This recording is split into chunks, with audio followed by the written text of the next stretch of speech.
Nggak terasa udah mau masukin akhir tahun 2020. Dan biasanya bagi kalian pasti ingin banget nih liburan di akhir tahun kayak gini. Walaupun situasinya masih sulit, tapi kita berdoa aja nih, semoga keadaan semakin membaik. Dan bagi kalian yang ngotot untuk masih mau liburan, pada video kali ini gue pengen rekomendasikan salah satu mobil yang sangat cocok diajak kalian liburan kemanapun, yang lega, luas, dan nyaman.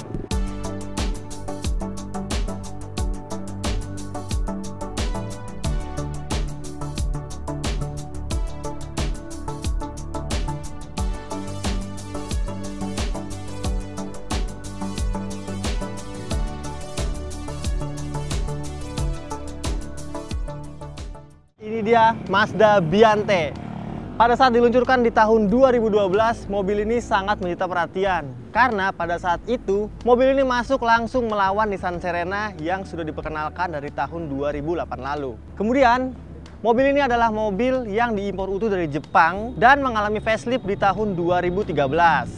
Dan pada 2013, mobil ini mengalami facelift alias ubahan yang cukup besar pada bagian mesin dan beberapa bagian di eksterior.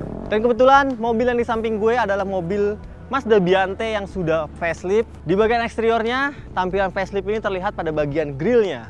Lalu di bagian bawah grill ini juga mengalami ubahan, di mana sebelumnya itu grill bagian honeycomb itu terlihat besar, namun di versi facelift ini mengecil. Jadi yang besar adalah bagian grill atasnya. Overall, untuk bagian desain depannya, menurut gue Mazda Biante ini paling keren, paling maskulin, karena dia bentuk lampunya pun bisa kalian lihat tidak lagi kotak ataupun bulat, melainkan dia menyipit. Di bagian lampunya juga sudah dimeramkan proyektor yang juga sudah bohlam HID. Terus, habis dari grill, pembeda lagi adalah pada bagian fog lampnya, di mana pada generasi facelift ini fog lampnya lebih mengotak dibandingkan di generasi sebelum facelift. Nah, di bagian eksterior depan sepertinya itu aja ubahannya. Kita lihat bagian mesinnya, karena di bagian mesin ini adalah bagian terbesar yang diubah di Mazda Biante Skyactiv alias versi faceliftnya. Di bagian mesin, Mazda Biante Skyactiv ini adalah Mazda Biante yang sudah diberikan mesin terbaru dari Mazda, yaitu Skyactiv. Di mana mesin Skyactiv itu diklaim lebih efisien dan lebih hemat bahan bakar dibanding versi non Skyactiv. Kalau untuk mesinnya, kapasitasnya masih sama, yaitu 2000 cc 4 silinder DOHC, namun besaran tenaganya sedikit berubah. Tenaga di Mazda Biante versi Skyactiv ini sekitar 148 daya kuda. Lalu untuk torsinya masih sama, yaitu 190 Nm. Tapi yang berbeda lagi adalah transmisi daripada mobil ini. Di mana di mesin Skyactiv ini transmisinya diubah, di mana sebelumnya 5 percepatan, di mesin ini sekarang menjadi 6 percepatan. Perubahan pada transmisi tersebut memberikan dampak pada mobil ini, di mana akselerasinya tambah cepat dan juga makin hemat bahan bakar. Dari data yang gue dapat, konsumsi bahan bakar untuk Mazda Biante versi Skyactiv ini lebih hemat 1-2 km. Di mana dalam kota dia bisa menempuh 7-9 km per liter. Dan untuk rute tol dia berhasil mencatatkan sekitar 10-12 km per liter. Dan sebelum lanjut reviewnya, gue minta maaf banget kalau ada suara yang lebih berisik, karena kita emang syuting di pinggir jalan di daerah Kemayoran. Sekarang kita lanjut ke bagian sampingnya.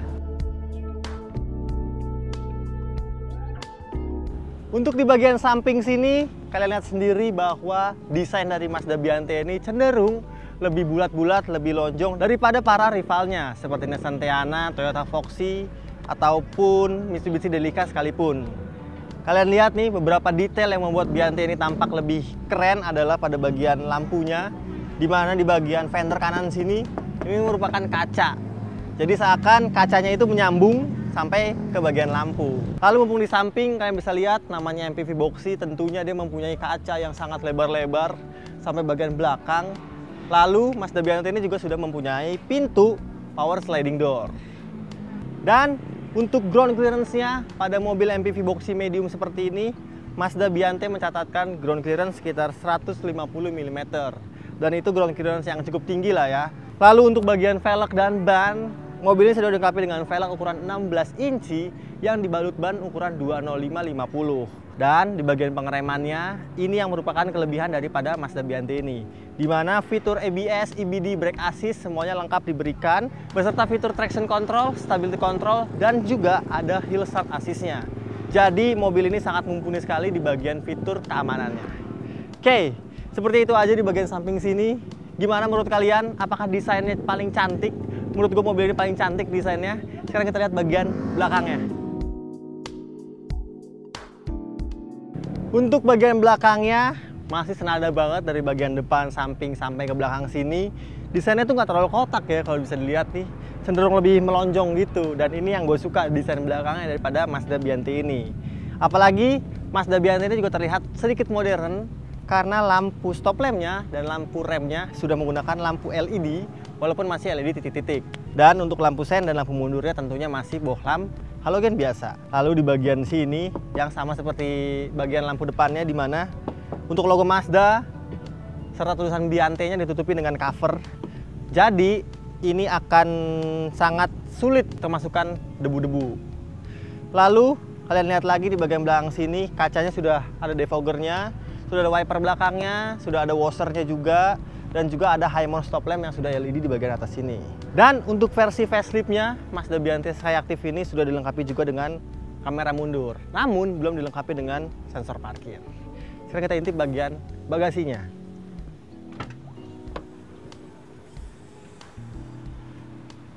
Untuk bagasi, ini merupakan kelebihan daripada Mazda Biante. Karena bisa kalian lihat sendiri bahwa bagasinya ini sangat luas walaupun kursi 77-nya itu tegak. Dan bagasinya juga bisa diperluas lagi dengan cara Anda menarik tuas yang ada di bagian belakang situ ke depan sehingga kapasitasnya bisa bertambah berkali-kali lipat. Namun sayangnya kursi di bagian belakang ini nggak bisa kalian lipat ke atas ataupun lipat secara rantai-lantai. Jadi kalian hanya bisa majuin atau mundurin jika kalian ingin memerlukan ruang kargo ataupun ruang penumpang yang lebih luas. Lalu di bagian bawah sini terdapat juga ruang penyimpanan yang berfungsi untuk menaruh ban serep serta kunci-kunci dongkrak di bagian bawah situ. Dan tentunya di pintu bagasi ini belum elektrik alias power tailgate. Oke. Rasanya mobil ini sangat enak dinikmati di bagian interiornya. Jadi sekarang kita masuk aja. Nah, untuk bagian paling belakang kalian bisa aksesnya dengan cara memajukan kursi ini. Oke, dan wow, sangat luas sekali. Sebentar, tutup dulu pintunya. Kalau ngomongin di belakang sini, ternyata joknya cukup empuk ya. Yang sangat disayangkan adalah jok ini terlalu pendek nih. Ya, namanya di baris ketiga, pasti nggak bakal senyaman di baris kedua ataupun di baris pertama. Dan jika kita mundurin bangku baris ketiganya, ya selayaknya lah ya. Oke, dan ternyata masih cukup luas nih ruang rek roomnya nih. Lalu jika dirasa kurang, ruangan di baris ketiga ini juga bisa diekspansi alias dilebarkan lagi melalui tuas yang ada di belakang sini. Jadi kita bisa mundurin lagi. Wah, sampai mentok nih. Jadi rasanya mobil ini kabinnya sangat luas sekali dan sangat memadai untuk mengangkut 8 penumpang sekaligus. Karena bisa dilihat di belakang sini juga tersedia 3 buah headrest, yang berarti mobil ini harusnya sanggup untuk membawa 8 penumpang sekaligus. Dan untuk fitur keamanannya di belakang sini juga tersedia 2 buah seat belt 3 titik. Dan untuk bagian penumpang tengah juga dilengkapi dengan seat belt 3 titik yang letaknya di bagian atas sini. Oke, di bagian belakang sini juga terdapat 2 buah cup holder. Namun rasanya itu aja. Tapi di bagian penumpang paling belakang ini juga sudah dilengkapi dengan blower AC 2 buah. Sekarang kita lihat bagian tengahnya. Dan untuk baris kedua alias baris tengah daripada Mazda Biante ini, bisa kalian lihat di mana legroom, headroomnya jangan ditanyakan lagi karena sangat melimpah sekali. Ini kalau posisinya masih setengah mundur nih, karena bisa dimundurin lagi. Nah, kalau sampai kayak gini, ini sih keterlaluan sih. Sangat besar sekali ini. Bahkan legroom dari Rolls Royce pun kalah besarnya daripada Mazda Biante ini. Tapi tentunya di bagian baris ketiga, jadi nggak punya legroom sama sekali nih kalau kita paling mundurin. Sekarang kita coba bagian setengahnya aja. Nah, ini bagian setengahnya masih sangat oke, dan dia juga bisa paling maju. Nah, kalau bagian paling maju gini, kita nggak punya legroom, tapi di baris ketiga sangat melimpah tentunya. Jadi kembali lagi bahwa mobil ini adalah mobil keluarga, di mana keluarga harusnya saling kompromi nih untuk berebut posisi duduk yang paling nyaman di dalam mobil ini. Nah, namanya medium MPV, seharusnya mobil ini dibekali dengan 2 buah kursi captain seat nih. Tapi sayangnya di Mazda Biante ini tidak dibekali, karena kursinya ini masih kursi biasa. Tapi jika Anda ingin mengubah kursi ini ala-ala captain seat, sangat bisa sekali, karena Anda tinggal menarik tuas yang ada di belakang sini. Lalu Anda tinggal menggesernya di bagian kanan dan di bagian kiri. Oke, jadi ada sedikit ruang untuk bolak-balik nih, atau untuk mengakses baris ketiganya. Sayangnya mobil ini juga tidak dilengkapi dengan fitur panoramic sunroof seperti kompetitornya, tapi dia dibekali dengan rear seat entertainment, yaitu pada bagian monitor atas sini yang cukup besar nih, keluaran dari merek Alpine. Oke, lalu untuk fitur keselamatannya bisa kalian lihat ada 2 buah seat belt kiri kanan dan juga 1 buah seat belt 3 titik untuk bagian penumpang atasnya. Yes, itu aja. Sekarang gue pengen kembali ke depan buat gue jelasin ada apa aja di bagian instrumen clusternya dan bagaimana rasa berkendara daripada Mazda Biante Skyactiv ini. Let's go. Sampai kita di bagian depan daripada Mazda Biante tahun 2016 ini. Nah, sebelum kita bahas lebih lanjut, gue pengen ngasih tahu kunci daripada Mazda Biante ini. Kuncinya sudah smart key, tapi di dalam sini belum ada tombol push start engine button. Jadi kalian mengaktifkan atau menghidupkan mobil ini harus menekan putar-putaran yang ada di bagian bawah setir sini. Lanjut. Seperti layaknya sebuah mobil MPV boxy yang cukup besar, di mana posisi duduknya bisa kalian lihat nih cenderung cukup pendek lah. Jadi seakan kita tuh lebih pendek daripada bagian dashboardnya.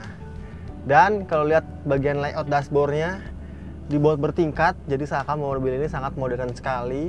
Dimana di bagian atas itu adalah informasi mengenai instrumen cluster dan lengkap juga ada MID-nya. Lalu di bagian bawah sini terdapat setir dan terdapat fitur hiburan serta AC untuk menunjang kenyamanan mobil ini.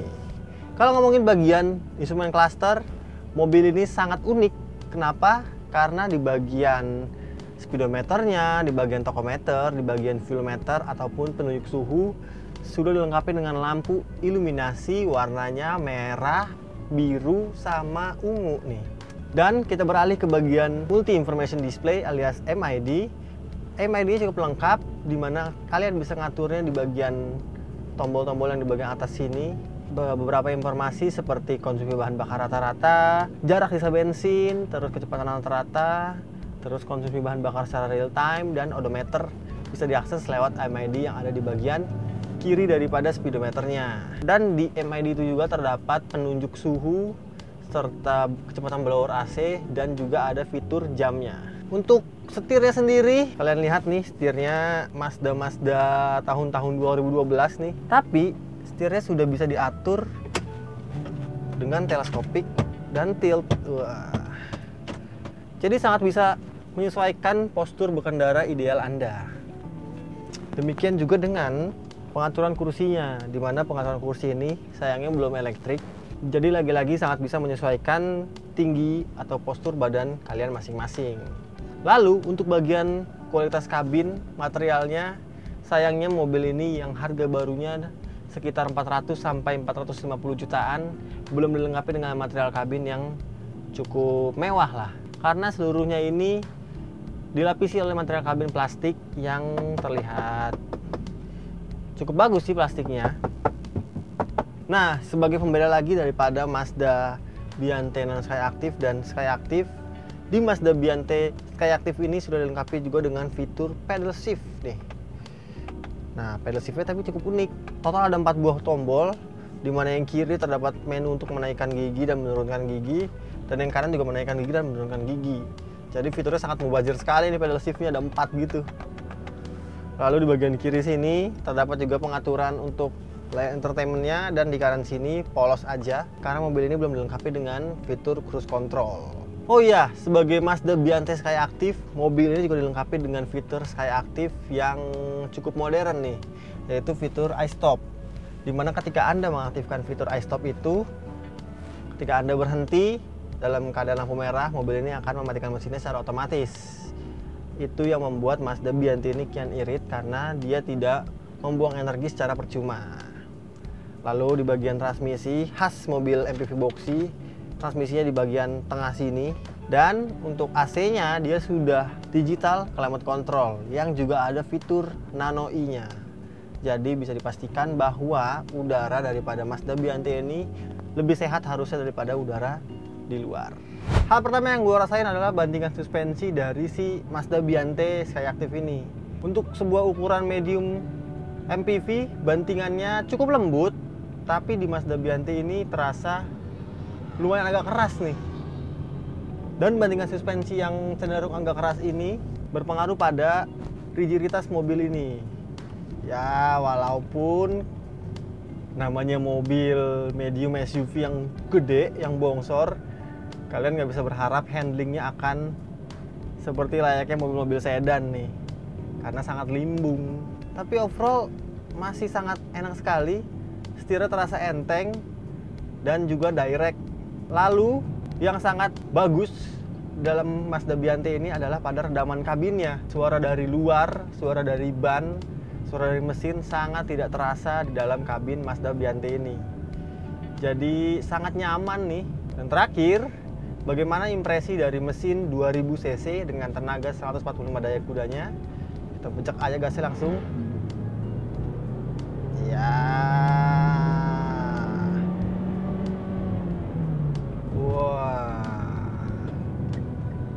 Tapi cukup bertenaga nih.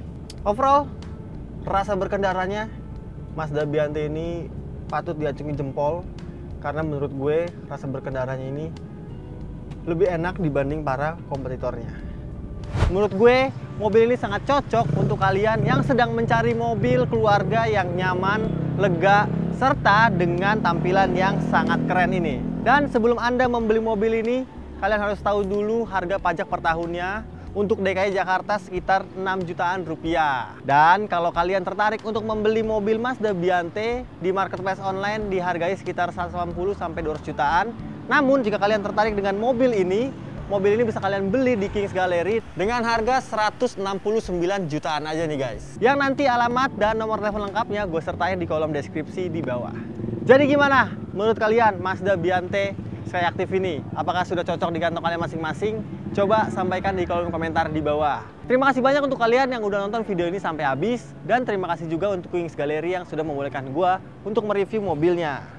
Habis komen, jangan lupa untuk di like, di share, dan di subscribe channel Pressbook Otomotif. Gua Raka pamit, sampai jumpa di video kita selanjutnya.